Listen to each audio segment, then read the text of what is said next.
Salve, salve pessoal, sejam todos muito bem-vindos a mais um episódio aqui do Wesley Podcast. Primeiro eu gostaria de agradecer que nós estamos aí na categoria, no top 1 na categoria Ciência, uma briga acirrada semana a semana com o Serjão. Abraço, Serjão.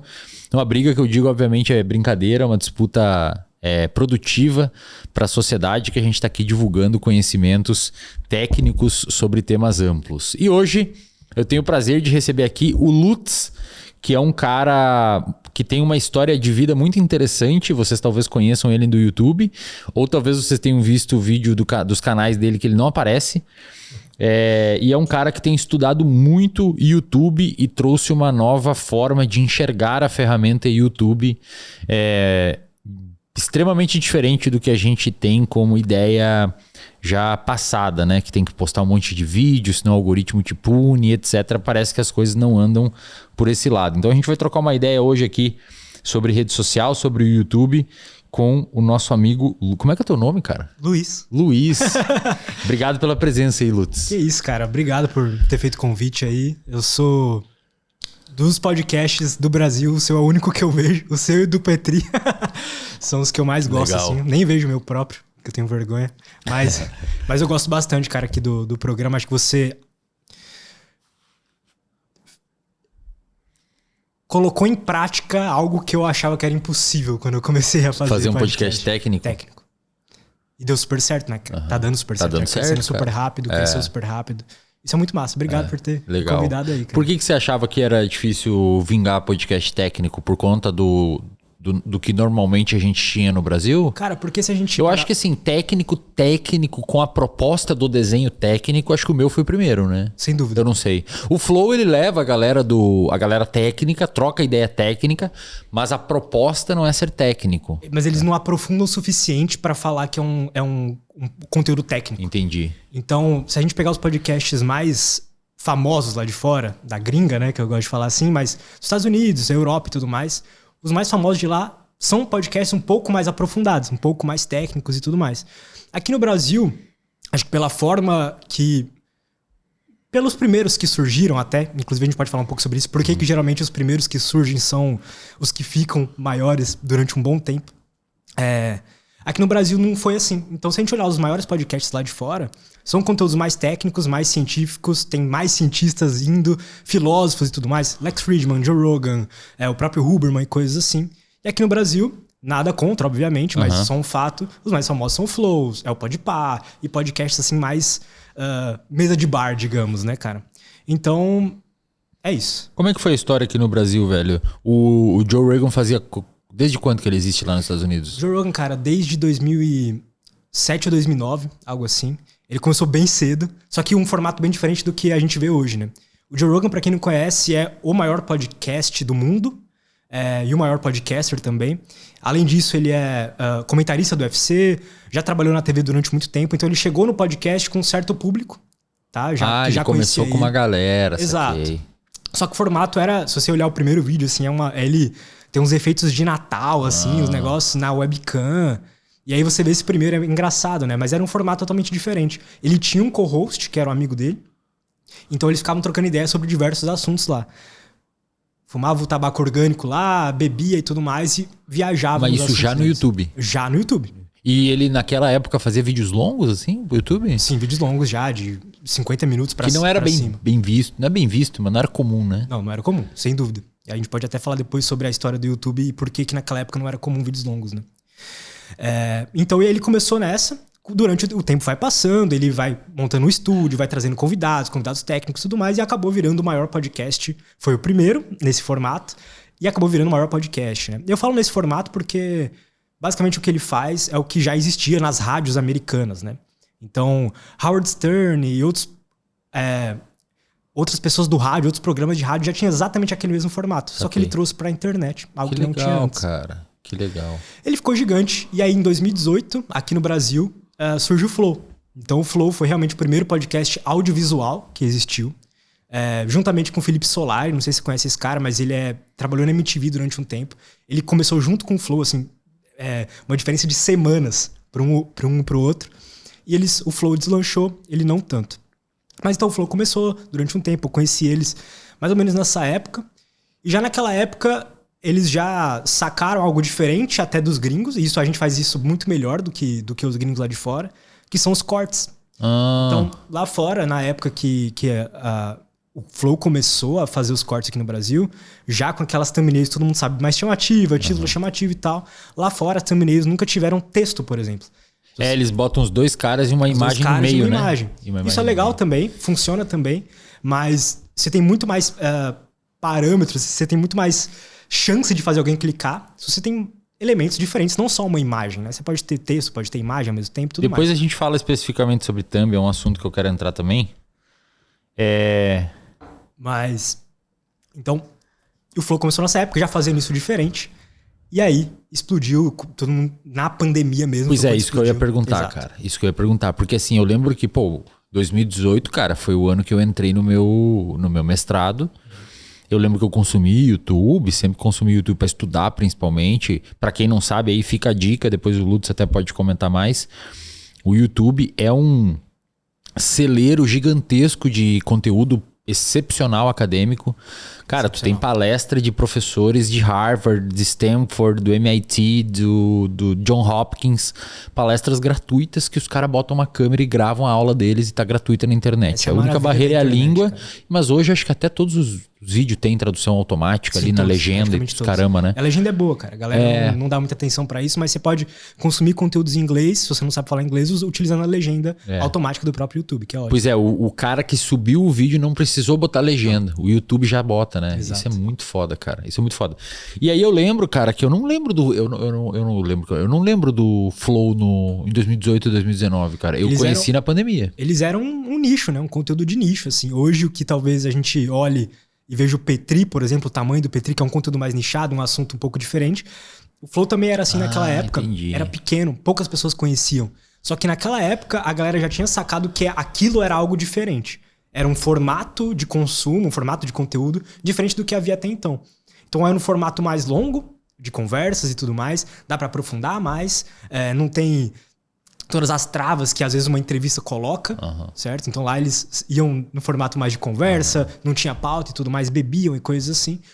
E naquela época já, até vendo os comentários assim que a galera postava na época, eu lembro muito claramente da galera falando, cara, eu nunca vi algo igual. E quero mais. E foi a sensação que eu senti quando eu conheci também esse formato, através deles. Eu conheci lá, acho que no episódio 5 ou 8, cara, foi bem no início. E eu fiquei revendo os episódios, porque não demorava pra sair naquela época, porque eles moravam em Curitiba, eu ficava revendo os episódios, porque eu queria mais daquilo, né? E naquela época foi quando eu decidi criar um dos meus canais, um dos meus primeiros canais ali focado nisso, né? Que foi o Cortes Podcast na época. Não roda mais, né? Não. O que rolou? O YouTube não tá mais recomendando corte, cara? Eu vejo... Às vezes passam uns cortes de canal grande, tipo Flow, etc. Com milhões de inscritos com 800 views. Eu não sei se tá em geral isso. Eu acho que não, mais ou menos, cara, porque assim... Mas aquela esteira de produtos que eram os cortes não rola mais, né? Mas não rola mais não por uma questão do algoritmo do YouTube. Lembra? A gente pode falar depois disso, mas o algoritmo de qualquer plataforma, ele é uma tentativa de mapear o que um ser humano está interessado em assistir. Então, resumidamente, depois se quiser a gente pode aprofundar nisso, mas resumidamente, ele tenta prever o que um ser humano vai gostar ou não. Se por algum motivo cortes estão pegando menos views, isso é porque as pessoas estão menos interessadas em assistir corte. Ou, pra mim, o que fica mais claro ainda é que eu fui um dos culpados disso e muitas outras pessoas, a gente se aproveitou muito de títulos e thumbs chamativas e coisas assim. Saturou o rolê.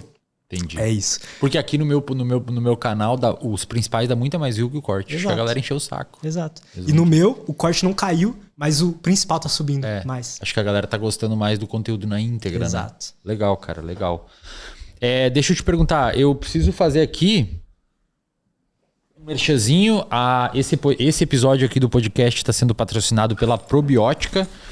E se você quiser comprar suplementos com desconto... principalmente aí, suplementos na área de bodybuilding ou de endurance, você pode entrar no site Probiótica e você utiliza o cupom ESLEN, fechou? Matheus, deixa o site aqui da Probiótica na descrição. Você pode utilizar o cupom ESLEN e você consegue desconto nos seus suplementos. Eu recomendo muito se você faz principalmente endurance, os gelzinhos de carboidrato. Hoje de manhã eu nadei 2.000 metros no mar e corri 15 km e o gelzinho me salvou no rolê. Então fica aí a dica. E a Probiótica mandou um presente, depois eu te dou ali. A Probiótica mandou um presente pro Lutz, que é uma mochilinha aqui bacana pra caramba. Pô, eu tava precisando. Obrigadão, Probiótica. Ô Lutz, coloca os canais do Lutz aí na tela pra nós, por favor. Pra gente entender, porque o Lutz, pra você que não sabe aí, o Lutz ele é um cara que no YouTube ele tem uma frente bem grande de atuação. Ele tem o Lutz Podcast, que é o canal onde ele faz o podcast dele, e ele tem 2 outros podcasts que ele fez uma coisa que eu jamais imaginava que seria possível fazer. Coloca no outro canal dele aí, que é o Coelho Branco. O Lutz, ele pegou um canal, só pra vocês entenderem, ele pegou um canal com 0 inscritos, que é esse aí, Coelho Branco. Na época tinha 0 inscritos. E ele lançou aquele vídeo primeiro ali do Nietzsche. Isso. Que é um vídeo lançado há 4 meses atrás. O canal com 0... Bom, aí já dá pra ver, né? Tem 44 mil inscritos o canal. Tem 3 vídeos. 3 vídeos. Um deles com 585 mil views. O outro com 400 mil views. E o outro com 123 mil views. Esse primeiro aqui provavelmente vai pegar 1 milhão, né? Os dois, provavelmente. Os 2 primeiros com certeza pegam 1 milhão. E o cara conseguiu um negócio que eu até então não entendia como, que é fazer o primeiro vídeo de um canal do YouTube viralizar sem o canal ter inscritos, cara. Que loucura, velho. E pior, bota o outro canal dele aí, só pra deixar claro pra galera. Ah, mas ele é sortudo, ele fez isso uma vez. Não, ele já tinha feito de novo. Ele já tinha feito uma vez com esse canal aqui chamado Estoico Moderno. Vai lá no primeiro vídeo. Coloca ali em vídeos. E vai em mais antigos. Põe mais antigo. Ali, ó, mais antigo. Esse primeiro vídeo aí do Estoico Moderno, que tá com 542 mil views, na época tinha 0 inscritos no canal. Sim. E ele também fez isso. O vídeo viralizou com 0 inscritos. Fomos pioneiros aí em usar IA também para as thumbnails. Na época ninguém usava. Ninguém usava, é verdade. 1 ano atrás, né? 1 ano ninguém usava, é verdade. Ninguém usava, cara. Pessoal, se você achou esse conteúdo interessante, eu gostaria de informar vocês que o Lutz está abrindo uma comunidade onde ele vai ensinar todas as ferramentas e todo o passo a passo para você conseguir produzir vídeos, assim como ele produziu, que viralizam no YouTube. Essa comunidade é para quem tem interesse em produzir vídeo para o YouTube, ganhar dinheiro com o YouTube, entender todo esse processo que ele está explicando aqui detalhadamente, desde a formulação e concepção de ideia de um vídeo até a edição, fazer a thumb, fazer todo o vídeo viralizar, todo o processo para ter um vídeo viral. Essa comunidade estará aberta em breve, ou se você está assistindo isso, essa comunidade provavelmente já está aberta. Então, se você quiser saber mais sobre esse projeto, que na minha opinião é fantástico, basta olhar os dados que ele mostrou aqui. O cara conseguiu fazer canais viralizar o primeiro vídeo sem ter nenhum inscrito no YouTube. Isso é uma coisa realmente absurda. O cara conseguiu meio que entender, hackear o YouTube. E ele mostra que não é frequência, não é toda essa ansiedade de fazer milhões de vídeos que realmente funciona. É conteúdo de um jeito específico. Então, se você quiser entender mais sobre isso, a gente vai deixar aqui, eu vou pedir para o Matheus, que está editando aqui, colocar no primeiro comentário fixado e na descrição desse episódio o site para você entender sobre esse projeto e, eventualmente, se você quiser viver do YouTube, como o Lutz ensina diversas pessoas a viver do YouTube, é só você clicar aqui para você ter mais informações. Fechou? Vamos voltar ao episódio aí. Verdade. 2022 isso aí. Cara, como é que pode? Porque normalmente a gente vê os caras começando um vídeo do YouTube assim, ó. Fala pessoal, tudo bem? Eu já saio do vídeo aí, ou pulo. Exato. Fala pessoal, tudo bem? Meu nome é Eslen Delanogari. Antes de mais nada, por favor, se inscreva aqui no canal. Chato pra caramba, cara. Aí no lado tem um monte de vídeo legal pra gente assistir. Exato. E o cara tá brincando com a nossa atenção fazendo isso, né? É altamente não recomendado fazer isso. Como é que faz, cara? Porque parece que os inscritos são importantes. São importantes? Não são importantes? Qual que é? Cara, boa. Posso dar uma aprofundada nesse assunto e, tipo, falar um pouco o que é um algoritmo, o que é o algoritmo do YouTube? Claro. Por que hoje em dia inscritos e qualquer outra coisa não importa? Manda ver. Então, você vê muita gente falando, né? Algoritmo do Instagram, do TikTok, do YouTube e tudo mais.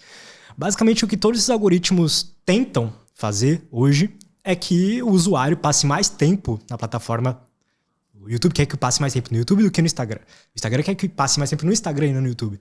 Então, basicamente, todos esses algoritmos têm como objetivo capturar a atenção das pessoas para não ficarem com os concorrentes. Tá? E durante a história da criação desses algoritmos, que a gente chama de sistemas de recomendação, tiveram momentos onde, por exemplo, o que sinalizava que você gostou de um vídeo era se você já tinha dado like em vídeos parecidos quanto aquele.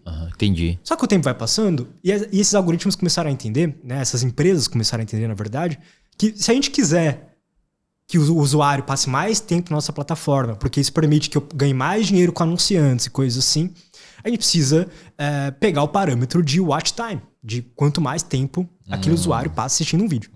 Tá? Mas isso eu vou falar um pouquinho mais pra frente. O que é um algoritmo? Um algoritmo nada mais é que uma série de instruções que você dá para um programa, para um robô, vamos colocar assim. Então eu posso, para resolver algum problema.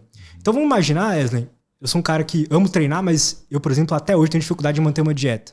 Esse é um dos meus problemas principais. E uma das coisas que trazem junto a esse problema é que eu não faço marmitas e coisas assim, eu tenho que cozinhar sempre e tudo mais. Eu tenho esse problema. E se existisse um algoritmo que resolvesse esse problema pra mim? Que pegaria, sei lá, quanto dinheiro eu tenho disponível pra gastar por semana, quantos potinhos de marmita eu tenho por litro, qual o meu peso, qual a minha altura e tudo mais, pegasse esse problema que eu tenho pra resolver, eu imputava esses dados ali pra ele semanalmente e ele me monta, baseado com o que eu tenho na minha geladeira e tudo mais, várias marmitinhas pra mim e tudo mais. Isso é um algoritmo. Quando a gente vai pra um sistema um pouquinho mais complexo, tipo...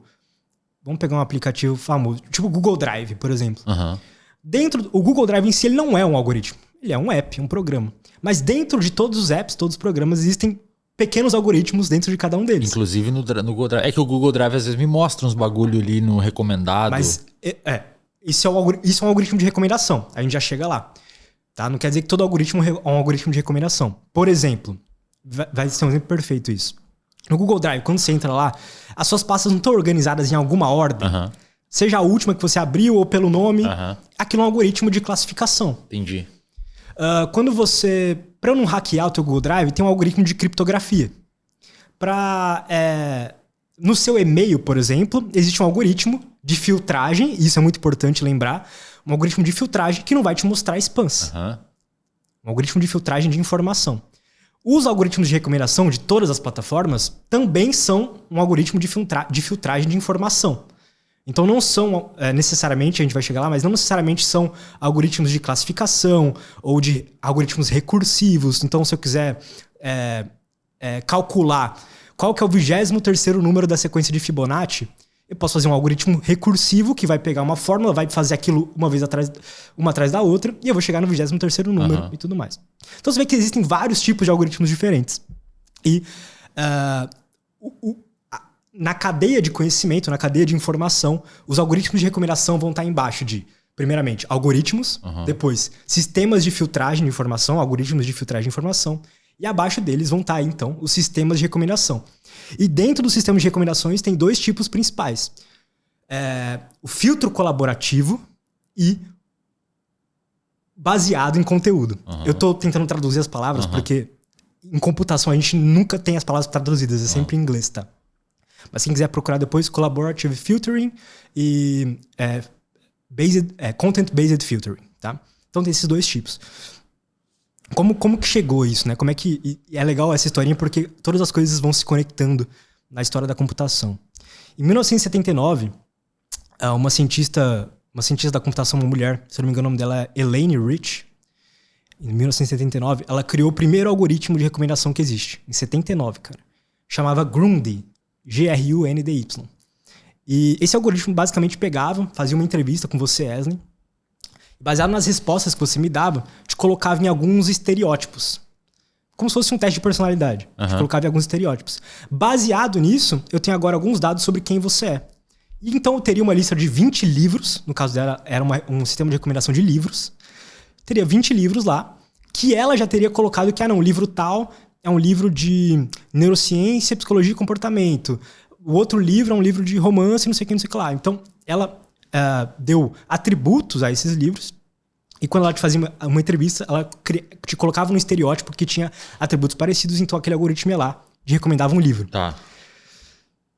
Só que... E aí, os algoritmos de recomendação começam assim. Que eu imagino que era o que era no início do YouTube, né? Exato. A gente vai chegar lá. A gente foi...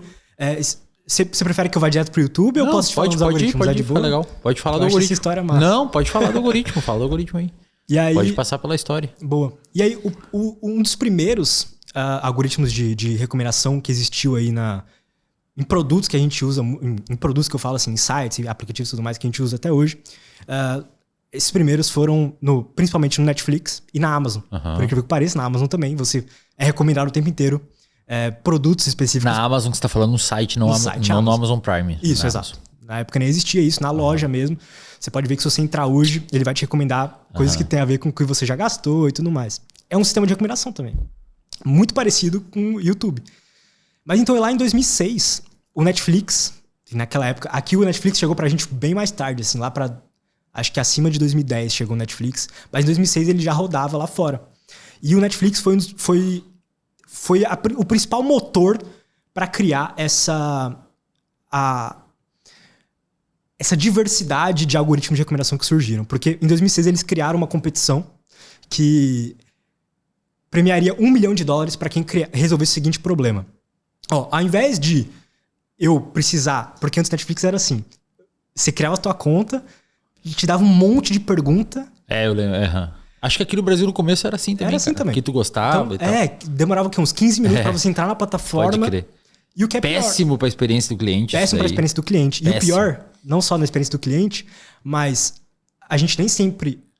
nós nem sempre somos as melhores pessoas para dizer o que a gente gosta. Exatamente, cara. As pessoas às vezes não sabem o que elas gostam. Exato. Quando alguém me pergunta que tipo de música você gosta, eu não sei por onde começar. Eu quero que você me mostre o que eu gosto. Exato. Entendeu? Eu tô te pagando para isso, cara. Exato, cara. E aí, então tem esses dois problemas principais. E aí, o Netflix lançou Tu sabe, só um parênteses, tu sabe que esse negócio aí foi uma das maiores bandeiras que o Steve Jobs levantou, né? Ele brigava, eu li, tu leu o Da Vinci do Walter... Steve Jobs também. Tu leu do Walter Isaacson também? Ele é foda. Ele falava lá, cara, a leitura do Walter Isaacson, fica aí a dica pra vocês, galera, qualquer biografia que você achar de um biógrafo chamado Walter Isaacson, compre. Tem do Einstein, do Elon Musk, do Steve Jobs, do Da Vinci. Do Da Vinci. Que é maravilhosa. Cara, é muito legal, assim, o escritor é muito bom, ele vai a fundo, ele demora uns 4 anos para escrever cada biografia, é bizarro. No caso dos caras que são vivos, ele conviveu com o cara, entrevistou os inimigos, os amigos, todo mundo e contou a real mesmo. Inclusive, no do Steve Jobs fica claro que o cara tinha um problema gravíssimo com o ego, e no Elon Musk o cara basicamente foi pintado na biografia como um garoto mimado, né? Não sei se tu leu o do Elon Musk. Não li ainda. É legal também, cara. Bom, o Steve Jobs levantava essa bandeira aí, cara. Tipo, a galera não sabe o que gosta. A Apple tem que mostrar pra eles, né, cara? Lembra disso? Lembro. Os caras falavam não, ele queria não usar o mouse. Ele queria botar o mouse no computador. Exato. O conselho da Apple quase foi a loucura. Como detalhe, foi a Apple que criou o mouse. Tipo, como é que tu vai tirar o mouse, cara? Tu tá louco? Como é que os caras... A gente fez pesquisa de mercado. Ele falou, a galera não sabe o que gosta. A gente tem que mostrar pra eles. Então, só um parênteses aí. Não, perfeito.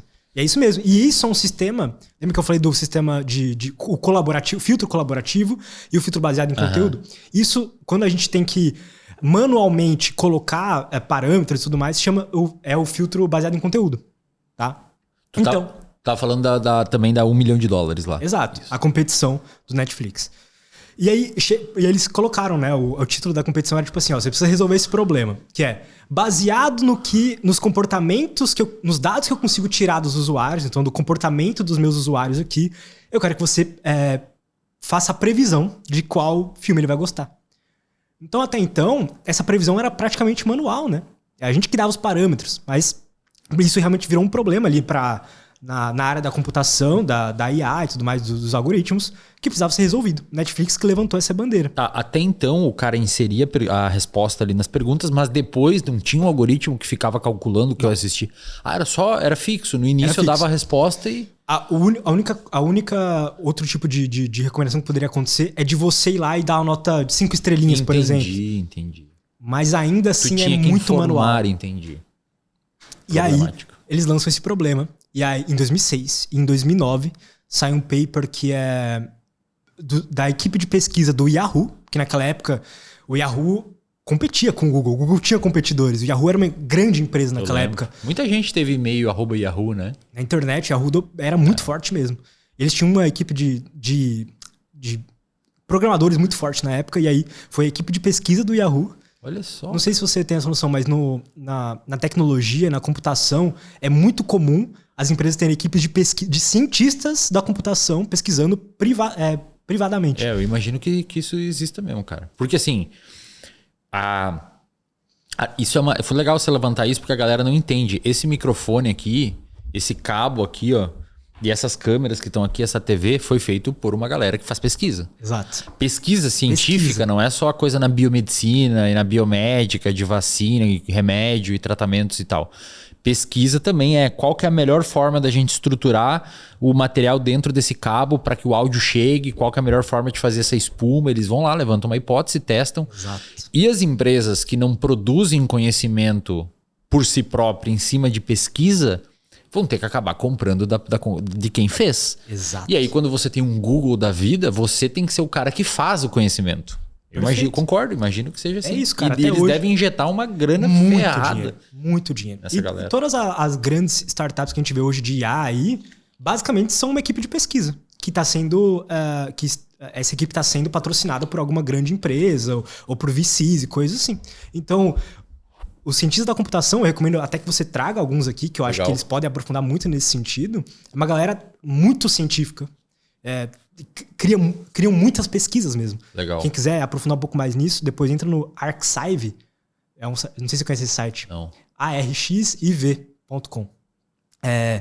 Todas as pesquisas na área de computação saem lá. E o que é legal é que, se eu não me engano, foi criado pelo Karpathy. O Karpathy foi um dos fundadores da OpenAI e era um dos heads ali de IA da Tesla, um cara foda. Toda a área de computação ama esse cara. E aí ele, se eu não me engano, foi criado por ele ou ele criou alguma coisa lá dentro. Mas basicamente é um lugar que se você é um nerd na tua casa, curioso, e consegue criar uma hipótese e fazer algo legal, você pode subir sua pesquisa lá. Legal. Toda a área da computação consulta lá. Legal. Eu conversei com PhD em IA e coisas assim, e eles consultam esse site. Legal. Mas voltando. O Yahoo que resolveu o problema. Em 2009, uma equipe de pesquisadores do Yahoo, principalmente, tinha uma mulher também que era de uma outra empresa, não me lembro agora. Depois vocês pesquisem aí.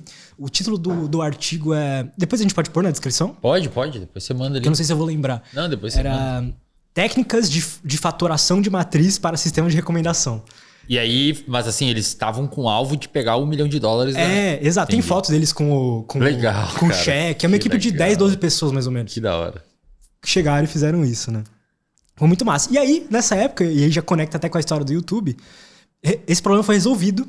E aí, nessa época, o YouTube já existia, né? Em 2009. Só que o YouTube ainda, só pra você ter uma ideia, o algoritmo do YouTube, em 2005 a 2008, mais ou menos, ele era focado em... O que eles tinham de recomendação era literalmente um funcionário, um cara... Era um cara. Que escolhia qual vídeo ia aparecer na home das pessoas. Imagina se o nome dele chama algoritmo, cara. Ia ser da hora pra caramba. Mas ele era o algoritmo da época. Ele fazia essa filtragem de informação que os algoritmos fazem hoje. Então aqueles vídeos de gatinho tocando teclado, quem escolheu foi um cara. Entendi. Tem o nome desse cara também, ele posta umas coisas no Twitter e tal. Era um cara. E aí, em 2009, depois que sai esse paper, o YouTube muda o algoritmo deles para aí sim ter algum sistema de recomendação mais automatizado. E em 2010 tem o paper do YouTube mesmo explicando como é que era esse sistema e tal. Só que eles foram para uma linha errada. Por quê, né? Nessa época, 2009, 2010, eles mudam esse algoritmo. Só que o algoritmo, lembra que eu falei que ele precisa de instruções para identificar o que um usuário... Qual que é a métrica que a gente vai usar para falar o que o usuário vai querer? Naquela época, eles escolheram a pior possível, mas na época até poderia fazer sentido, que é se as pessoas clicam no vídeo. Só que isso gera um problema. Qual que é o jogo? A partir daquele momento, qual que vira o jogo? Eu preciso só atrair o clique do cara. Então, surge o clickbait. Entendi, cara. Claro. Graças a... Toda vez que a gente vai analisar assim, qual que é o jogo que está sendo jogado no YouTube hoje, é sempre, geralmente, por conta de como o algoritmo está funcionando naquela época. E aí, naquele primeiro momento, a métrica que eles usaram foi o clique. E aí, não importava se você mantinha um cara no teu vídeo, se seu vídeo era bom ou não. Nada disso importava. Importava se você conseguia atrair o clique das pessoas. Então, surgiu o clickbait naquela época. E aí, só em 2013, então de 2010 até 2013, e quem usou esse YouTube nessa época deve ter caído nos clickbaits ferrados. Eu lembro de cair alguns.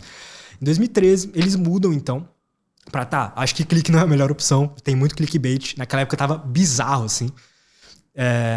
Vamos mudar então pra tempo assistido, né? O famoso watch time. E até hoje é assim, tá? A métrica mais importante, e eu vou te falar que assim, é quase impossível prever o algoritmo do YouTube. E eu já explico por quê. Mas, digamos, a métrica, o parâmetro, na verdade, que se fala, o parâmetro que mais tem peso hoje no que o que faz o vídeo ser recomendado é o watch time. Por que eu botei entre aspas? Pra quem tá ouvindo só, fiz um entre aspas com a mãozinha. Já explico por quê. Mas não basta o teu vídeo ter um watch time alto. Quem já produziu pro YouTube deve ter percebido isso, você já deve ter percebido isso. Não basta eu ter um watch time alto que o vídeo vai ser recomendado, mas Lutz, por que então? Eu ouvi falar o tempo inteiro. Primeiro que eu já ouvi falar que o que fazia um vídeo ser recomendado era ter SEO e tags. SEO, né? Eu lembro dessa época. Search Engine Optimization. Uma forma de otimizar para mecanismos de busca. Mas desde muito cedo o YouTube a maior parte das views do YouTube não vem das buscas, por incrível que pareça. Vem da home, dos vídeos que aparecem para você sendo recomendados. E aí, então, em 2013, eles entendem que o parâmetro principal ali é o watch time. E aquilo se mantém durante um tempo. Ou seja, basta você conseguir um alto watch time nos teus vídeos, né? Uma retenção boa e tudo mais, seus vídeos vão ser recomendados. Só que em 2016, isso tudo, assim, todas essas mudanças de plataforma, elas estão caminhando todas juntas, tá? Uhum. Na mesma época, o Facebook estava passando por algo parecido, onde durante um tempo, o que mostrava primeiro, no Instagram, por exemplo, durante o tempo que mostrava primeiro, era o último post que foi postado das pessoas que você segue. Então tinha aquela guerra, não vou postar 18h30, eu vou postar 18h32. Que a galera tá em casa. Aí depois eu vou postar 18h35. Então tinha essa guerra. E aí vem um sistema de recomendação melhor. Em vez de filtrar por último que foi postado, agora eu vou te filtrar o que tem mais chance de fazer ficar na plataforma. Perfeito. Todas as plataformas foram pelo mesmo caminho. E em 2016 saiu, acho que todos esses papers do YouTube, de plataformas em geral, assim, sobre recomendação, acho que é o paper mais completo, que é o Deep Learning Network for YouTube Recommendation System. Um negócio assim. Vou deixar também aí, mandar pra você depois, colocar na descrição. Posso estar errando o título, minha memória não é muito boa pra isso. Mas é o paper de 2016 da equipe de pesquisa do Google mesmo. Tá? Eles lançam direto papers sobre sobre novas criações deles. Exato. Das invenções que eles têm lá dentro e tudo mais. Então, é bem interessante. Em 2016 sai esse paper e deixa mais claro pra gente como que funciona o algoritmo do YouTube. Só que hoje a gente tá em 2024 já. E esse paper de 2016 é muito interessante, porque eu acredito que não tem nada mais atualizado do que isso hoje, tá? Pra saber exatamente como funciona. Mas eu acredito que não mudou. Eu tenho quase certeza que não mudou muita coisa, tá? Se puder botar aquela imagem lá, que é uma imagem interessante é uma imagem tem vários quadradinhos e tal. Eu acredito que não mudou muita coisa. Por que, Wesley? Às vezes os caras acharam a veia ali e não estão mexendo mais, né? Porque, sinceramente, não tem muito por que mudar. O que mudou é que agora eles têm mais computação.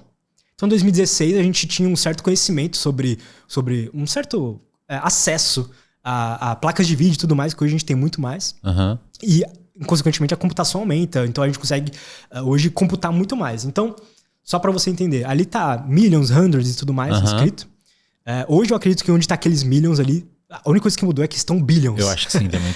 Tem uma métrica aí disponível de quantas horas são subidas no YouTube por dia de vídeo? Cara, tem, mas eu não me lembro agora exatamente, mas assim, são terabytes por minuto. Por minuto. Quem não é da área de terabytes seria o quê, mais ou menos? Em vídeo, mais ou menos. Cara... Quantas horas de vídeo, mais ou menos? Chuta aí, meu, aproximado. Cara, milhares de horas. Milhares de horas por minuto subindo no YouTube. Exato. Realmente... Tu não tem como mostrar tudo isso e tem que ter um mecanismo de filtro, né, cara? Exato. E todos os algoritmos seguem a mesma lógica. É um sistema de filtragem de informação que tenta, ao filtrar a informação, te deixar mais tempo preso na plataforma. Perfeito. Basicamente, essa imagem é uma imagem desse paper que eu te falei. E a única coisa que eu acho que mudou foram as medidas, né? Então ali estão milhões, as escalas. Então ali estão milhões e hoje eu acho que já são bilhões. Vamos ir da esquerda para a direita que vocês vão entender bem. Ou melhor, da direita pra esquerda, né? Tá vendo ali? Lá no finalzinho, na direita, tá escrito dozens, né? Dezenas, né? Então, ali seriam os vídeos que estão aparecendo pra gente. Quando a gente abre o YouTube hoje, não aparece pra gente milhões de vídeos. Aparece algumas dezenas. Perfeito. Então seria o objetivo final do algoritmo da tua conta. Fazer a tua time. Exato. Tá. Então se a gente vai voltando nesse processo todo, a gente chega no vídeo corpus. Basicamente é o corpo de vídeos. Então tem bilhões de vídeos ali que ele imagina que possam fazer sentido pro Wesley, pode fazer sentido pro Lutz, mas são bilhões. É difícil te recomendar tudo isso e ele precisa de uma forma de aumentar as chances, a probabilidade de fazer você clicar num desses vídeos e assistir. Então ele passa por um primeiro sistema por uma primeira rede neural. Já trouxe aqui um cara de IA, né? Já. Lá no início, eu lembro. Então quem quiser se aprofundar um pouco mais nisso, assista esse episódio. Mas uma rede neural basicamente é uma tentativa de imitar como o nosso cérebro funciona. Mas nesse caso, ela tem um modelo preditivo. Ela primeiro filtra e prediz algo. Muito parecido com o que o ChatGPT faz. Tá. As LLMs. Então ela prevê qual que é a palavra que faz mais sentido. Qual que é a probabilidade de existir... Se eu falar assim, bola de pelo, qual que é a probabilidade de ter gato depois? Exato. Que são linkados. Funciona exatamente da mesma forma, só que em vez de linguagem, né? Que aquilo é uma linguagem, a gente vai estar falando de vídeos. Tá, mas nesse caso aí, nessa primeiro grande filtro, esse negócio aí já atua baseado em mim?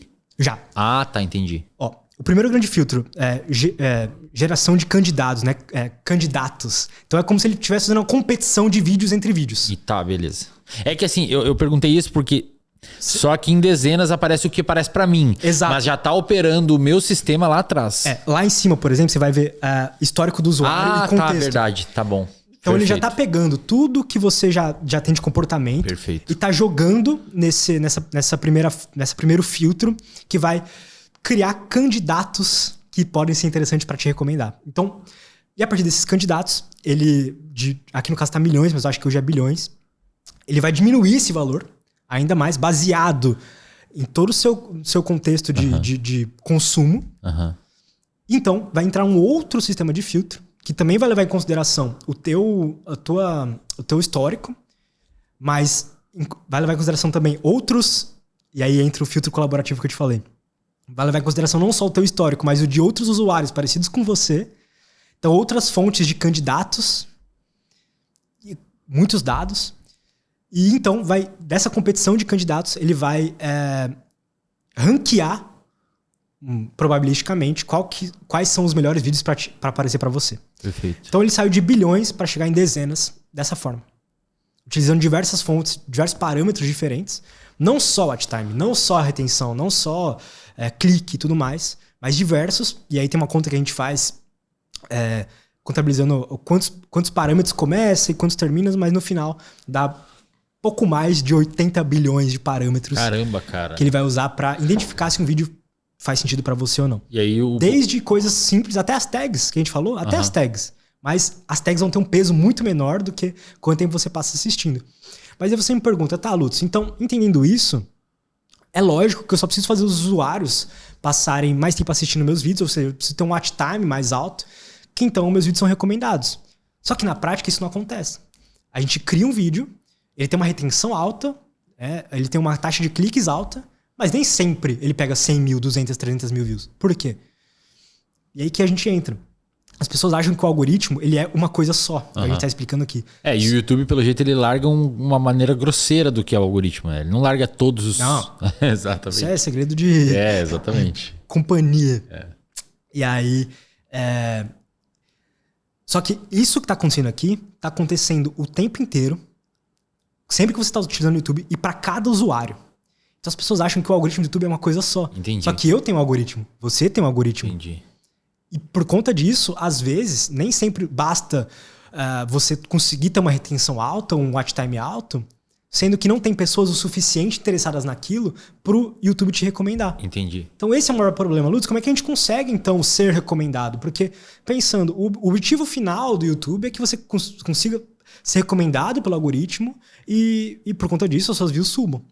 Só que não basta a gente seguir instruções para isso acontecer. A gente precisa entender que cada pessoa é um algoritmo único e a forma mais provável, que é sempre a probabilidade, nunca é certeira, a forma mais provável da gente ser recomendado, muitas vezes, é que aquele conteúdo que a gente está criando...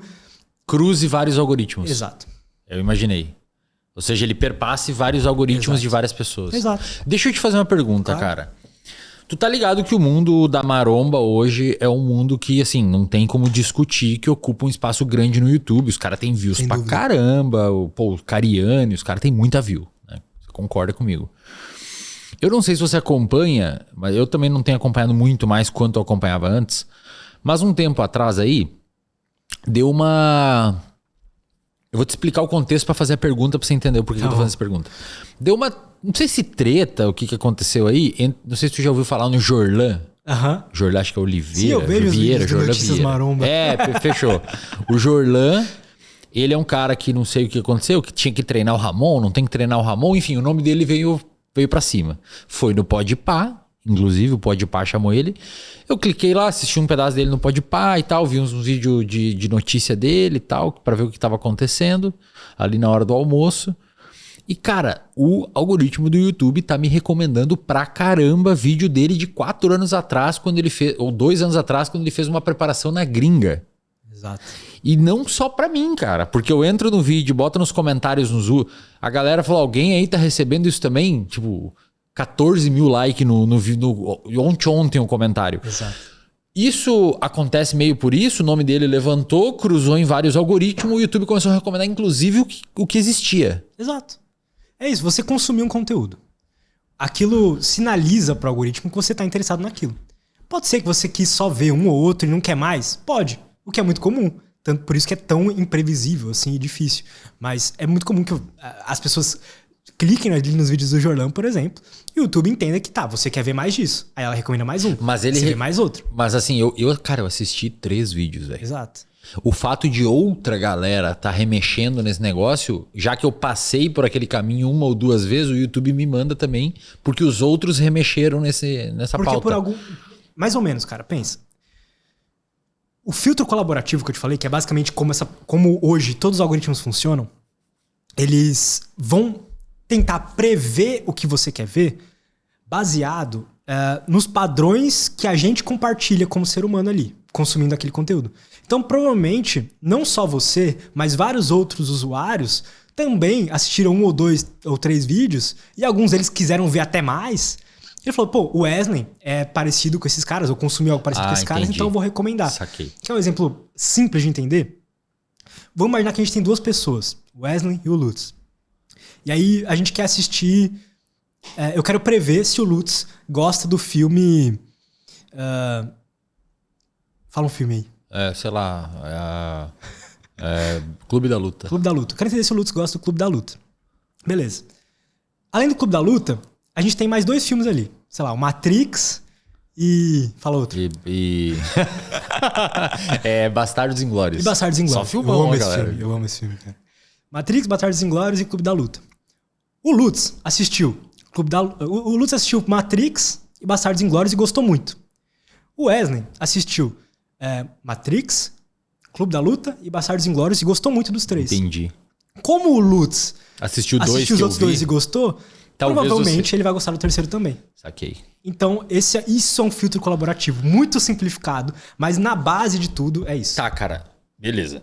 Saquei. Acho que todo mundo pegou. Entendi. Considerando isso, velho, a gente pode dizer, então, que o YouTube, ele recomenda coisas, obviamente não só pelo tempo de visualização, porque, de novo, tem uma pessoa que pode assistir o vídeo do Jorlan, vou dar um exemplo, e gostar pra caramba e ficar assistindo o vídeo inteiro, mas outras não assistiram, portanto, talvez aquilo não vire uma rede colaborativa de indicação e tal. Mas, assim, partindo da sua construção de raciocínio, o que eu concluo? Que o que vai viralizar é conteúdo bom.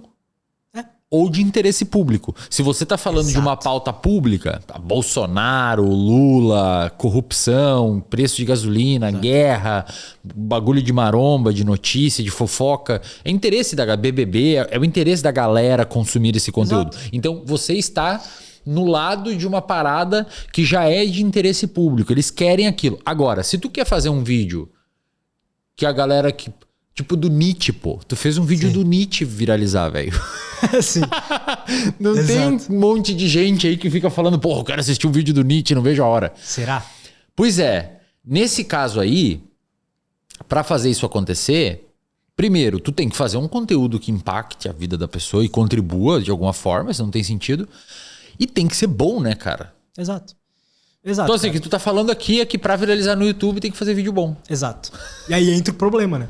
Que as pessoas me perguntam muito. Tá, o que é um vídeo bom e como fazer um vídeo bom? Porque realmente é só fazer um vídeo bom, tá? O que é um vídeo bom para o algoritmo? É que muitas pessoas têm interesse por aquilo. O que é um vídeo bom para você pode ser diferente, mas para o algoritmo é isso. O que é um vídeo bom para mim, por exemplo? Tem vários canais que eu assisto que não pegam muitas views. Ou seja, os vídeos deles não são bons para o algoritmo, necessariamente, mas para mim é. Para o algoritmo, um vídeo bom é que muitas pessoas demonstram interesse naquilo. Sabe o exemplo do assuntos públicos que você falou? Que é um exemplo claro disso. Lembra quando aconteceu aquele acidente do submarino que implodiu? Naquele momento, o interesse das pessoas por engenharia de submarinos subiu muito. Então, tinha um canal lá que tinha postado um vídeo há 4 anos atrás sobre como os submarinos funcionam, que começou a ser recomendado. E explodiu vários canais. Que legal. Porque naquele momento, aquele interesse, a população tinha um interesse grande naquele assunto. Agora tem a pauta da maconha no STF, os meus vídeos de cannabis estão tudo subindo, viu? Exato, é assim. Exato. Eu tenho um vídeo tem uma época que teve alguma coisa de petróleo também que explodiu, assim, do nada. Isso é comum, super comum. Tá? E aí, realmente, é só fazer um vídeo bom, mas tá, Luto, como é que faz um vídeo bom? O que é um vídeo bom necessariamente? E aí eu acho que as pessoas, elas, sendo bem sincero, superestimam demais o que é um vídeo bom, sabe? Um vídeo bom não é que tem uma edição muito boa, ou que tem uma edição assim, super complexa, ou que tem uma thumb toda colorida, super complexa e tudo mais. Um vídeo bom é que por algum motivo aquele vídeo interessa um ser humano. E quando você fala, não, o Nietzsche, ele é... Pô, não tem gente interessada em ver um vídeo do Nietzsche ali necessariamente. Só que se a gente olhar, a história provou que aquilo é um assunto interessante para muita gente. Porque o nome do Nietzsche não foi embora. É isso, Então existem fatores que sinalizam pra gente que é criador de conteúdo que aquele pode ser um conteúdo interessante a se criar.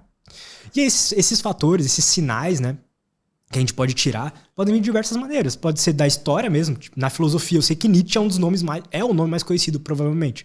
Tirando dos gregos, talvez seja ele. Então eu sei que se eu pegar esses nomes que a história comprovou que tem muito interesse, vai funcionar legal. Ou se eu quiser trazer um nome um pouquinho menos chamativo, tipo Sartre, eu vou precisar embalar aquilo de uma forma um pouquinho mais ampla. Então, o que o Sartre estudava? Ele estudava existencialismo. O que é existencialismo? O sentido da vida. É estudo do sentido da vida. Então, vou embalar dessa forma. Não que o meu conteúdo vai ser menos profundo, não é que o meu conteúdo vai ser menos profundo. Quer dizer que a embalar, aquilo que aparece para as pessoas, a thumbnail e o título, interessa muita gente. Ou ativa a curiosidade do cara, ou um assunto prático que ele quer aprender. Entende? Legal. Ô, cara, tem como botar o meu canal do YouTube aí, por favor? Na tela, Eslen Delanogari, pra eu mostrar um negócio pra galera.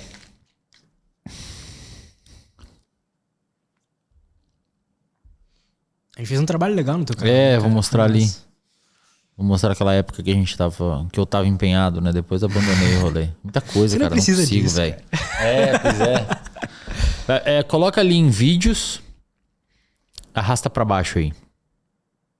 Ó, galera, deixa eu te mostrar aqui pra vocês. Arrasta bastante. Pode ir mais. Aí, mais ou menos aí. Fechou. Aqui foi os últimos que mais pra baixo um pouquinho. Isso. Aí, fechou. Não, mais pra baixo um pouquinho. Aí, a gente começou naquele vlog ali, basicamente. Isso, ó. Só pra vocês entenderem, tá? Deixa na tela aí pra galera e na minha câmera. Esse vídeo ali, ó, onde tem 5h30 da manhã, foi o primeiro vlog que eu fiz com o Lutz me ajudando no canal. Hoje meu canal só tô postando os vlogs e tal, não tô... Se vocês olharem a diferença das thumb dessa época, porque eu queria fazer um experimento. Falei, será que esse cara sabe o que tá falando mesmo? Vamos ver se vai funcionar. Esse foi o primeiro vlog, 450 mil views. Hoje meus vlogs pegam 80 mil no máximo. Depois eu fiz ali, ó, como ser melhor que 99% das pessoas, quase 2 milhões de views. Depois rotina matinal, 324 mil views. Depois por isso que você está sempre cansado, 2 milhões de views. Aquela thumb ali do por isso você está sempre cansado, cara, eu fiquei 1h30 fazendo em casa, velho. Você tinha umas 10 fotos que você mandou. Pô, tinha que arrumar o negócio, aí o fundo não podia estar tão claro. O Matheus arrumou um pouco na edição, mas não podia estar tão claro. Aí eu tive que botar pra minha cara, que a galera em casa que não produz conteúdo muitas vezes não manja. Mas, porra, pra minha cara aparecer bem... Porque essa thumb aí tu vê no meio, às vezes o YouTube ainda me recomenda. Tu vê essa thumb no meio de várias outras, ela chama muito atenção, cara. Tá ligado? Não tem nada colorido. Não tem nada escrito na thumb, cara. E o vídeo pegou 2 milhões de views há 10 meses atrás. Essa thumb eu tive que botar 2 luzes. Cara, na minha cara eu botei minha air fry assim e coloquei o meu celular apoiado pra bater as fotos. Que massa. Aí eu mandei umas 10 fotos pro Lutz. Sim. E aí a gente escolheu a melhor. Vai pra cima. Posso só dar um pontinho sobre esse negócio da thumb que você falou, que ela chama muita atenção? Mas, Lutz, ela não é colorida, não é nada, por que ela chama atenção? Em algum momento, em alguma época, o que chamava atenção dentro do YouTube eram as thumbs mais coloridas. Só que pensa... Se tá tudo colorido, o que chama atenção é a coisa mais morta. Tanto que no Coelho eu fiz thumb preto e branco. Exato. Mais mortos que isso não tem. Exato. Então é só isso mesmo. E pode ser que daqui a um tempo, todo mundo comece a fazer thumb assim e volte a ser chamativo a thumb colorida, entende? E aí ali a gente fez um experimento, ó. 5 hábitos a gente fez proposital. Comece imediatamente e pare imediatamente. Tá vendo que tem 2 vídeos ali, mesma thumb, quase mesmo tempo de vídeo. A gente tentou fazer o mais parecido possível. Os assuntos, se você for ver, muitas vezes é eu dizendo o inverso do que eu disse no primeiro. Então, ou seja, o mesmo conselho. Tipo, basicamente o mesmo conselho quase. E você vê que no vídeo de pare imediatamente... Tem o dobro de views, né? 1,7 milhões e aqui tem 850 milhões. Sim. A galera gosta mais de uma coisa que eles acham que estão fazendo errado do que uma coisa que eles têm que começar. Isso você pode explicar melhor ainda. Sim, isso aí. Neurocientificamente do porquê. Lembra que eu te mandei uma mensagem uma vez? Cara, explica o porquê disso. Aí eu te mandei vários vídeos. E é bem interessante isso, cara. Vai pra cima aí, vamos ver. E aí você vê que o YouTube começa a virar uma coisa... Não tem nada a ver com entender do algoritmo. Pausa aí. Tem a ver com entender do comportamento humano. Aquela foto ali, cara... Como curar rápido a sua procrastinação, 1,3 milhões de views. Cara, que saco fazer essa foto, cara, irmão. essa você tirou umas 20. Eu mandei umas 20 fotos, cara. Umas 20 fotos pra fazer aquilo dali. Então era trabalhoso, cara. E eu tenho 3 empresas. Eu dou aula toda semana de aula técnica. Vou defender meu doutorado terça-feira. Minha vida é uma zona. Eu ainda tinha que parar pra fazer isso. Mas eu quis testar pra ver se funciona. E funciona. Hoje, se eu vou falar aqui de uma forma muito humilde, mas acho que tu vai concordar. Se eu quisesse, porque nessa época aí, quando eu comecei com você, eu tinha uns 300 mil inscritos, 400. Sim. E a gente, em 4 meses, eu ganhei uns 700 mil, bati 1 milhão. Chegou 1 milhão. Em 4, 5 meses, cara. Então, se eu tivesse seguido nesse ritmo, com paciência, fazendo os vídeos, eu fazia roteiro. Não era abrir a câmera e falar, era roteirizado os vídeos. Como que eu começava, como que eu terminava. Eu acho que eu conseguiria um canal de 10 milhões no YouTube. Sem dúvida. Com a pauta que eu falo, o tema que eu falo. Poderia demorar uns 4 anos, mas conseguiria. Acho que sim. Acho que sim também, conseguiria, cara. Eu acho que sim também. E eu acho legal você ter falado isso, porque a galera tem impressão, assim, e até eu tento tomar muito cuidado disso quando eu vou dar algum curso, alguma mentoria ou palestra, que não é fácil, cara. Não é, cara. Nem trabalhando com o Instagram é fácil. Cara, tem vídeo aí, esse de como curar a procrastinação, considerando o tempo que eu demorei pra fazer a foto, roteiro, organizar o bagulho pra gravar. Isso que nem fui eu que editei, nem fui eu que fiz o bagulho inteiro, foi o Matheus. Mas considerando, se eu tivesse feito, por exemplo, eu acho que ia demorar com roteiro e tudo. Cara, eu acho que eu ia ter que eu acho que eu teria investido umas 60 horas nesse vídeo aí. Com edição, tudo?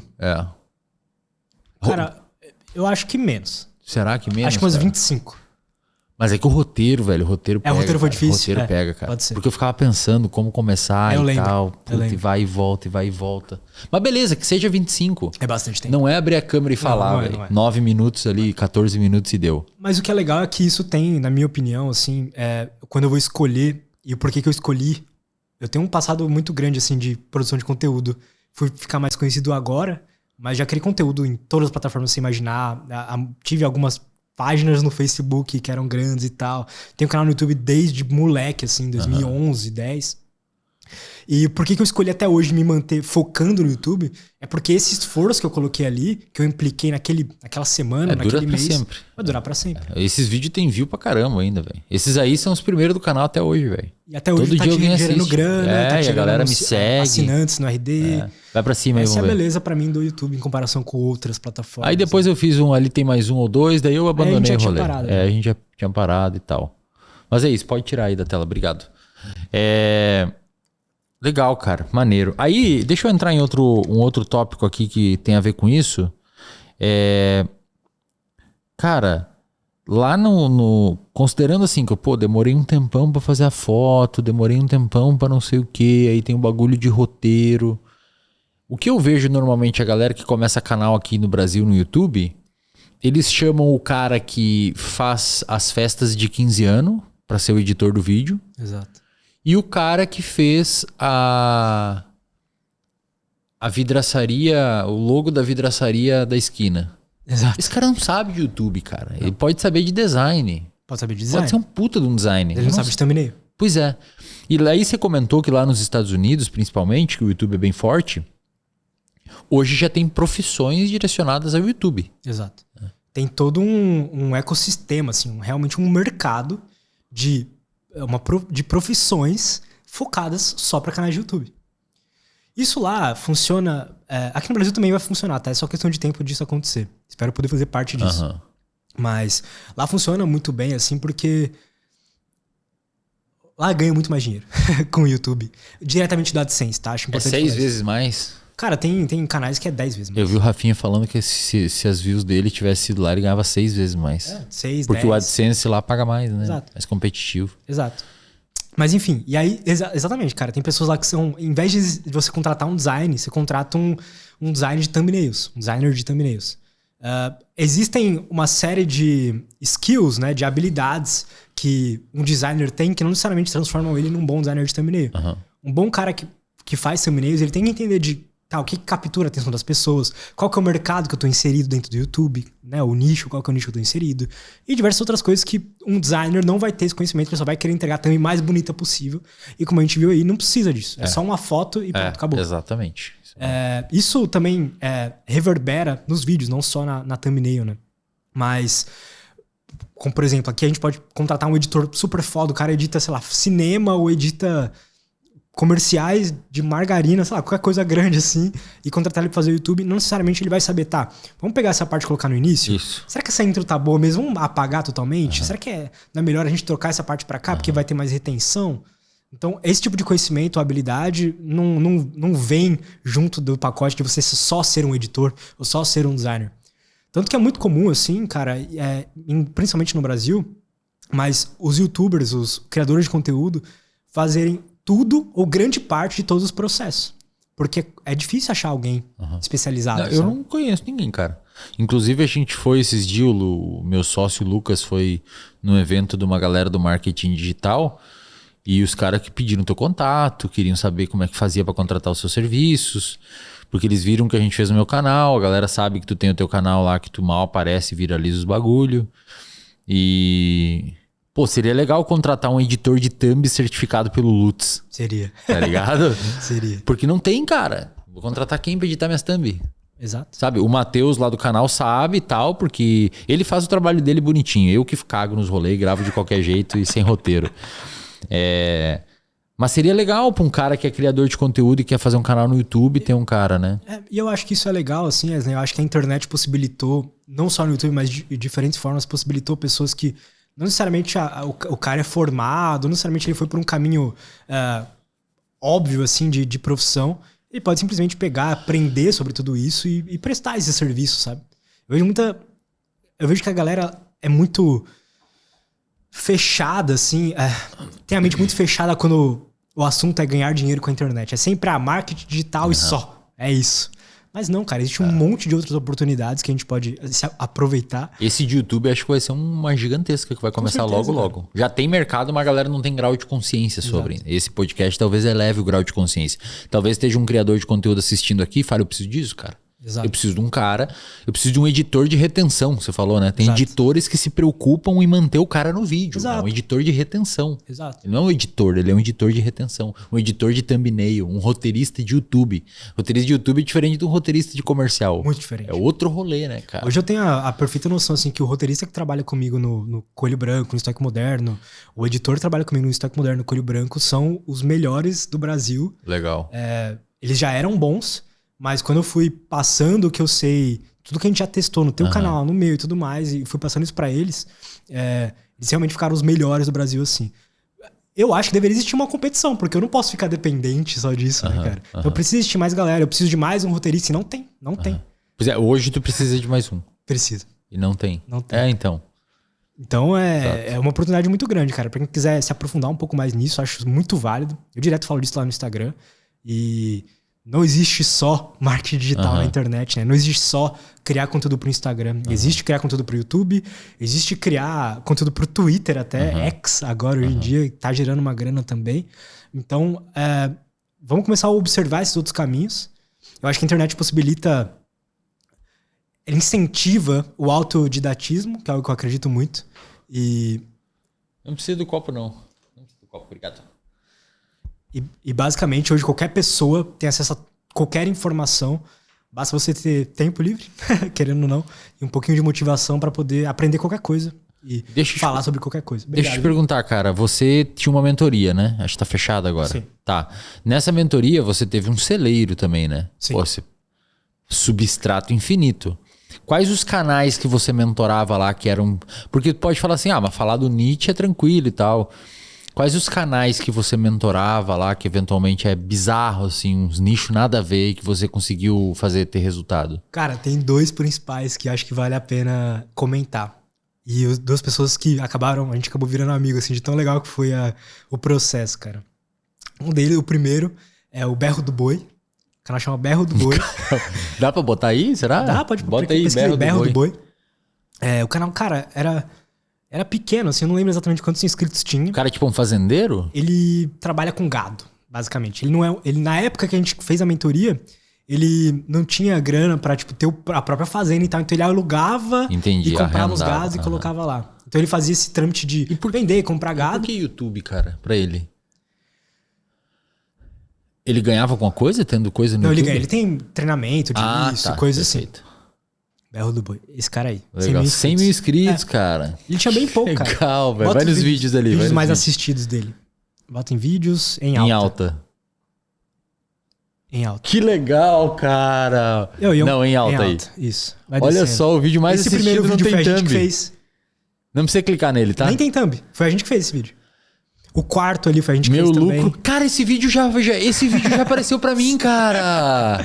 Foi a gente que fez, cara. Esse primeiro vídeo já apareceu pra mim. Meu lucro em um ano com 100 novilhas de corte. Apareceu pra mim, recomendado. E é um título simples, thumb simples. O quarto ali também, compra de bezerra desmama, 2023. Foi a gente que fez. Caralho, o cara fez um cara chamado Berro do Boi viralizar. Pegou 100 mil inscritos. Além disso, aqui agora eu não lembro o nome do podcast dele, mas ele também criou um podcast nesse meio termo. Também deu muito certo, cara. Eu não lembro agora. Veja o curral perfeito pra criação de carneiro. Sensacional, velho. Muito Tudo que bom. Desce um pouquinho, só um pouquinho. Esse vídeo aí do muito capim e porco do mato no Varjão da Fazenda, a gente fez também. Ali, tudo que de 10 meses pra frente foi... Assustei com o peso delas. Vendi 47 novilhas gordas pra um pecuarista. 109 mil views com um mês de... Exato. Tudo que tiver de 10 meses pra frente aí foram um trabalho que a gente fez junto. Que legal. Direto a gente conversa, troca ideia, porque é um cara sensacional aí, o Douglas. E tem também o Thiago Guirro, que é um urologista, cara. E Bota a gente, aí, Thiago Guirro, ele explodiu, cara. Ele cresceu muito. Thiago Guirro. Isso, um urologista. Tá com 257 mil inscritos, cara. Ele fez muita view, tá conseguindo muitos pacientes aí. Vai em vídeos, põe os mais populares aí. Esse primeiro não foi a gente, tá com 20 milhões de visualizações. Mas todos esses outros aí foi tudo... Pausa aí.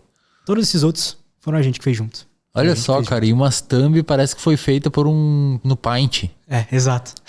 Isso foi proposital, eu imagino. Não proposital, mas assim, era o que ele tinha no momento, entende? Ele não poderia pagar um designer na época e tudo mais. Então, foi ele que fez as thumb? Foi. Caraca, velho, olha só, velho. É o que eu falo, cara. A gente tem que entender qual é a possibilidade que a gente tem como criador de conteúdo. Dependendo das possibilidades que você tem, você não vai começar um podcast, entendeu? Que é difícil pra caramba. Você vai começar um canal que não necessite de thumbnail, ou que não necessite de uma edição muito complexa, que é o caso dele. O cara fez um urologista viralizar, bicho. Vai um pouquinho mais pra baixo, só apareceu aqui. Agora aí, com tá ele, a gente tá com um projeto que começou semana passada. E todos são 10 meses, né? Cara, tu fez o cara pegar 1, 2, 3, 4, 5, 6 vídeos de 1 milhão. 6 vídeos de 1 milhão, cara. E, cara, também, sendo sincero, também tem... Eu vou agradecer eles dois e vários outros alunos lá, mas eles dois também se empenharam muito, sabe? Não, tipo, é proporcional. Eles estavam em todos os encontros. É proporcional. Exato. Eu sou prova disso. Quando eu me empenhei, os vídeos vieram, eu parei e os vídeos pararam. Exato. É proporcional ao empenho. E é trabalhoso mesmo, cara. E tá aí, cara. Então, realmente dá pra... No YouTube, o que é interessante é que você pode literalmente falar sobre qualquer coisa. Você pode seguir tua curiosidade e falar sobre qualquer coisa, desde que você saiba embalar isso para um público um pouquinho mais amplo. Que legal, velho. Parabéns aí, velho. Fazer as pessoas se interessarem por aquilo que você se interessa também. Muito legal, velho. Cara, que legal. E imagino que pra você isso aí deva ter sido um parque de diversões, né? Demais. Porque aí você sai do seu nicho e começa a brincar. E não só um parque de diversões, como também um substrato gigantesco de input, né, cara? Exato. Você vê o que funciona, Cara, olha as métricas. Fazer isso foi até bom pra mim psicologicamente falando, assim, porque eu tinha dificuldade de entender que não foi sorte. Exatamente, isso mesmo. E aí, quando eu comecei a ver, pô, tudo que eu colocava a mão ali desses canais davam certo. Tiveram canais na minha mentoria que não deram certo. Acho que é bom ser sincero sobre isso. Mas eu posso ser sincero em falar aqui também que... Talvez não tenha tido um empenho tão grande. Exato. Eu concordo, desses canais, cara, 80% a galera não tava em todos os encontros, não realmente estavam empenhados, tá? Sendo aprender. sincero. É que assim, cara, eu concordo com você, por quê? Porque eu tive essa experiência e eu sou prova aqui, cara. Quando eu me empenhei, as views subiram, eu tirei um empenho, elas caíram um pouco, eu tirei o empenho, elas caíram bastante. Normal, porque agora o meu objetivo é o podcast, tô crescendo do outro lado, outro braço, né? Quero voltar a fazer YouTube mais pra frente, de uma forma mais organizada. Agora, talvez passando o doutorado eu consiga fazer um vídeo foda por mês, saca? E 2 milhões de views e fechou. Mas é proporcional. Por quê? Porque é um processo que o cara tem que aprender. Exato. Existem conceitos que têm que ser absorvidos, existem lógicas que têm que ser aprendidas, e isso não vai vir passivamente, né, cara? E não é só entender, porque tem um aspecto de habilidade. E a habilidade você não só estuda e aprende, você precisa de colocar um pouco de prática ali, um pouquinho de... Então, se você for me ensinar a tocar violão, não basta você passar a teoria musical e eu entender aquilo pra poder tocar uma música. Eu posso ser foda na teoria musical, mas eu pego um violão e não vou conseguir tocar. Uhum. Produzir vídeos, produzir qualquer coisa, na verdade, segue a mesma lógica. Você precisa passar pelos processos de abrir um software, de abrir lá o roteiro e escrever mesmo, sabe? Colocar na prática mesmo. E aí é custoso, cara. Metabolicamente falando, que é cerebralmente falando. Cara, tem como... eu não sei se eu passar um pedaço de um vídeo, não dele, mas um outro canal que eu quero ver, se cai o monetização ou o canal, eu não manjo desse pode bagulho. passar. Como é que é o nome daqueles canal que os caras cozinham lá no Azerbaijão, tá ligado aquilo? Tô ligado, mas não lembro o nome. Coloca aí, procura aí Cooking, C-O-K... Você diz no meio do mato, assim, ou não? C-O... cara, ou melhor, escreve na verdade em português, que eu acho que eles traduzem o título e pode ser mais fácil de achar por causa do algoritmo. Coloca assim, cozinhando... cozinhando... deixa eu ver aqui, calma aí. Cozinhando na floresta ali, ó. Vamos ver.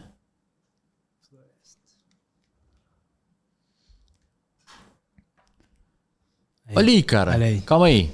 Olha isso aqui, cara. Sim. Tem 11 milhões de views, velho. Vai mais pra baixo. Exato. Mais. 11 milhões, 228 mil. Enfim. Tá, vai pra cima. Clica naquele segundo de 11 milhões ali. Esse aí. Clica aí. Não precisa botar áudio, por favor. Espero passar a propaganda. E Gillette, paga nós. Cara, por que a galera assiste isso, velho? Por que 11 milhões de pessoas assistiram isso? A pessoa não tá o áudio, mas a pessoa não fala no vídeo. Não. Por que, Lutz, que a galera assiste isso, cara? Cara, Por que tem 11 milhões de views esse negócio aí? Eu entendo que é legal pra caramba, é bacana, tá no meio do mato, é comida. O cara fez um frango bizarro ali, de gostoso. Cara, se esse vídeo tem 11 milhões de views, é porque por algum motivo as pessoas estão interessadas em ver isso, sabe? Elas querem ver isso. Agora, tentar identificar quais foram as coisas que fizeram as pessoas se interessarem por isso é um jogo meio de adivinhação que não funciona muito bem, sabe? Você não pode falar que não, é porque ele fez uma thumb com frango que faz as pessoas clicarem. Eu posso fazer uma thumb com frango e as pessoas não vão clicar. É verdade. São diversos parâmetros e características que vão ter dentro desse vídeo Inclusive até a quantidade de inscritos que ele tem, que fizeram ele chegar a 11 milhões de views. Tá? Inscrito não é uma coisa que prediz muito bem a quantidade de visualização que você pega. Mas canais grandes como esses normalmente vão ter, em média, vídeos com mais views. Então se a gente olhar a média desse cara, vai ser uma média muito alta. E você fala assim, não, o cara fez um vídeo de frango, a média dele é 500 mil, por exemplo, no canal dele. Basta eu pegar esse formato, thumb dessa forma, vídeo dessa forma, que eu vou fazer no meu canal e vai dar certo. Não. Cara, tem sábados à noite que eu e a Mai ficamos assistindo Cara, esses isso é vídeos maravilhoso. direto. Eu durmo véio. com esses vídeos aí, cara. Tu não assiste o cara do Jeep 4x4? Assisto. Bota aí. Como é que é o nome do canal? Cara, é 4x4, né? 4x4 alguma coisa. 4x4 Outdoor, vê se é isso. Ou TDOOR. Acho que é esse aí mesmo. Boa. Esse aí vai pra ali, ó. Gol 4x4, é isso aí. Tu é um consumidor desse canal, né, Sou cara? um consumidor desse canal. E é o cara acampando num Jeep. Exato. Tem o Outdoor Boys também. Outdoor Boys, que é um pai e um filho que vão acampar. É maravilhoso, cara. Pessoal, se você achou esse conteúdo interessante, eu gostaria de informar vocês que o Lutz está abrindo uma comunidade onde ele vai ensinar todas as ferramentas e todo o passo a passo para você conseguir produzir vídeos, assim como ele produziu, que viralizam no YouTube. Essa comunidade é para quem tem interesse em produzir vídeo para o YouTube, ganhar dinheiro com o YouTube, entender todo esse processo que ele está explicando aqui detalhadamente, desde a formulação e concepção de ideia de um vídeo até a edição, fazer a thumb, fazer todo o vídeo viralizar, todo o processo para ter um vídeo viral. Essa comunidade estará aberta em breve, ou se você está assistindo isso, essa comunidade provavelmente já está aberta. Então, se você quiser saber mais sobre esse projeto, que na minha opinião é fantástico, basta olhar os dados que ele mostrou aqui. O cara conseguiu fazer canais viralizar o primeiro vídeo sem ter nenhum inscrito no YouTube. Isso é uma coisa realmente absurda. O cara conseguiu meio que entender, hackear o YouTube. E ele mostra que não é frequência, não é toda essa ansiedade de fazer milhões de vídeos que realmente funciona. É conteúdo de um jeito específico. Então, se você quiser entender mais sobre isso, a gente vai deixar aqui, eu vou pedir para o Matheus, que está editando aqui, colocar no primeiro comentário fixado e na descrição desse episódio o site para você entender sobre esse projeto e, eventualmente, se você quiser viver do YouTube, como o Lutz ensina diversas pessoas a viver do YouTube, é só você clicar aqui para você ter mais informações. Fechou? Vamos voltar ao episódio aí. Maravilhoso. Então, você vê que diferentes tipos... Pode tirar aí, obrigado. Você vê que diferentes tipos de conteúdo dão certo na plataforma, assim. Tem o cara do Jeep que cozinha no meio do mato que não tem áudio nenhum, só barulho da chuva e dá certo. E tem o cara que dança na banheira de Nutella que dá certo também. Porque não existe um algoritmo só, existem algoritmos Perfeito. de cada pessoa. E aí o YouTube recomenda pra cada um. Pra mim, por exemplo, não chega... Nada contra, mas não chega os vídeos do Podpah, por exemplo. Que não é um podcast que me agrada. Porque tu consome o meu, do Petri, que são coisas mais específicas. Exato. Né? E muito conteúdo gringo também, porque eu consumo conteúdo gringo. Então, entendendo que o conteúdo que eu criar, o conteúdo que eu for criar, o que vai fazer ele ser recomendado é, primeiro, se ele satisfaz o usuário. Então não pode ser um conteúdo que, tipo, o áudio tá ruim, ou... sim. Exato, entendeu? Não pode ser algo que prejudique a experiência dele assistindo o teu vídeo. Tendo isso, assim, só não prejudicar a experiência dele, você já tem tudo pronto pra poder viralizar qualquer vídeo, cara. Porque você não precisa de uma edição foda no vídeo, você não precisa de uma thumb bizarramente colorida. Você já tem tudo. Então basta não atrapalhar a experiência do usuário, que o teu vídeo tem a possibilidade de ser recomendado. Se você estudar, se aprofundar, buscar referências, que eu acho que isso é muito pouco explorado pelas pessoas, mas um dos meus superpoderes é ter muitas referências na minha cabeça. Eu já vi tanto vídeo no YouTube, já passei tantas horas nessa plataforma que você fala qualquer coisa que eu já... tem alguma coisa parecida com isso, vou procurar... E geralmente tu procura fora, né? Não no Sempre. Brasil. Sempre fora. Sempre fora. Tem mais. A galera às vezes não lembra disso, mas acho que 70% ou 80% da internet tá em inglês, né? Tem que aprender muita inglês, coisa. galera. A gente vê a parte do Brasil, acha que é conteúdo pra caramba, a maioria nem tá aqui, né, cara? Exato. E aí tu procura sempre da galera de fora. Sempre. Não só por ter mais, mas porque geralmente as inovações, as tendências acontecem primeiro lá, antes de vir um pouco pra cá. Então é uma forma fácil de você saber o que vai dar certo. Perfeito. Então sempre que a gente vai criar um vídeo, lembra que você disse que é muito custoso? Isso pra qualquer coisa, né? Criar uma empresa, qualquer coisa é custosa. Quanto mais sinalizações você tiver sobre aquela criação que você vai... sobre aquela criação que você vai fazer, mais fácil é acertar essa aposta e o seu custo valer a pena. Então, quando a gente consegue pesquisar lá fora que eu quero fazer um vídeo aqui sobre, por exemplo, a química por trás de uma água com gás, por exemplo. E aí eu vejo que lá fora existe interesse das pessoas sobre esse assunto, provavelmente eu posso assumir, posso criar a hipótese de que aqui também vão ter. Porque os seres humanos são, apesar de termos culturas diferentes e tudo mais, tem muita coisa em comum. E hoje em dia com a internet a cultura é muito parecida no mundo todo. Então você consegue buscar sinalizações assim, de coisas que deram certo lá fora. E normalmente quando você aplica aqui dá certo também. O Estoico Moderno foi isso. O Flow foi isso, olhando o Flow Podcast. Aqui seu podcast foi isso também. Então, eu tenho 3 inspirações aqui, que é uma mistura. O Huberman, o Lex Fridman e o... Como é que é o nome do outro lá? O Rich Roll? Rich Roll, que é o estúdio. O estúdio é igual ao dele, né? As thumb é parecida, praticamente igual a do Huberman, e a profundidade da conversa é do Lex Fridman. Exato. Isso é uma mistura das 3. Exato. Então você pegou e fez um mix. É isso que eu recomendo a galera fazer. Não pega um cara exatamente lá de fora e copia exatamente pra cá, porque o YouTube... Pega elementos dele, né? E deixa o seu pitaco. Exato. Lembra que os vídeos estão competindo entre si pra ver qual que dá view? Numa competição, quando é muito fácil eu ser igual a você, a competição se torna muito mais difícil pra quem tá criando. Então eu preciso criar vídeos, criar conteúdos que dificultem outras pessoas fazerem igual. Então no YouTube, em qualquer plataforma, na verdade, o tempo inteiro vão ter pessoas querendo abocanhar um pouco da monetização, ganhar dinheiro com a plataforma e tudo mais. Então se você faz um conteúdo facilmente copiável, você busca uma referência e aquilo mesmo, normalmente você está dando um tiro no pé, porque sua competição vai vir muito rápido. Vamos supor que deu certo no teu canal. A competição vai vir muito rápido e vai prejudicar a tua criação de conteúdo. Vai ser mais difícil gerar ideias únicas e chamativas, que vai ter mais 30 pessoas fazendo a mesma coisa. Então, quando a gente... Até tem uma aula tua lá que é você é o seu próprio nicho, coisa assim. Quando a gente segue algumas dessas filosofias, assim, facilita, porque ninguém consegue copiar o Wesley igualzinho. Então o cara vai falar de comportamento e neurociência, beleza. Mas ser você, ninguém consegue. Então a gente vai pegando diferentes filosofias de vida, de trabalho e até de como mercados funcionam para poder criar um conteúdo que primeiro que sobressai se sobressai da competição. Porque eu acho que as pessoas não têm muito essa noção, mas principalmente o YouTube, o Instagram também, mas principalmente o YouTube, é uma plataforma muito competitiva. A gente tá o tempo inteiro competindo pela atenção das pessoas. Quem vai ter a ideia que vai pegar milhões de views antes do outro.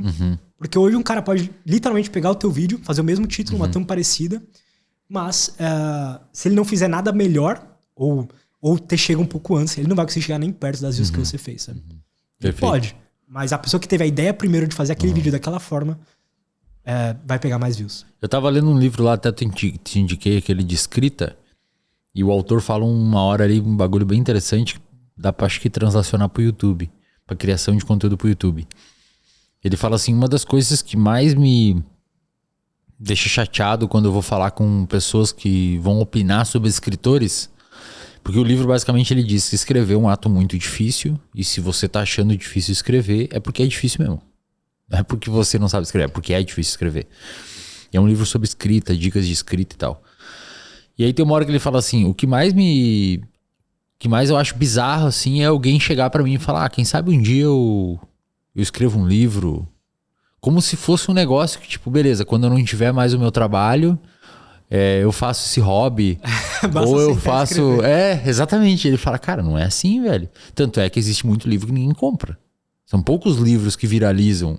Exato. Porque eles têm que ser embalados de um jeito correto, a escrita tem que ser persuasiva. Inclusive, tu comprou aquele livro lá? Comprei.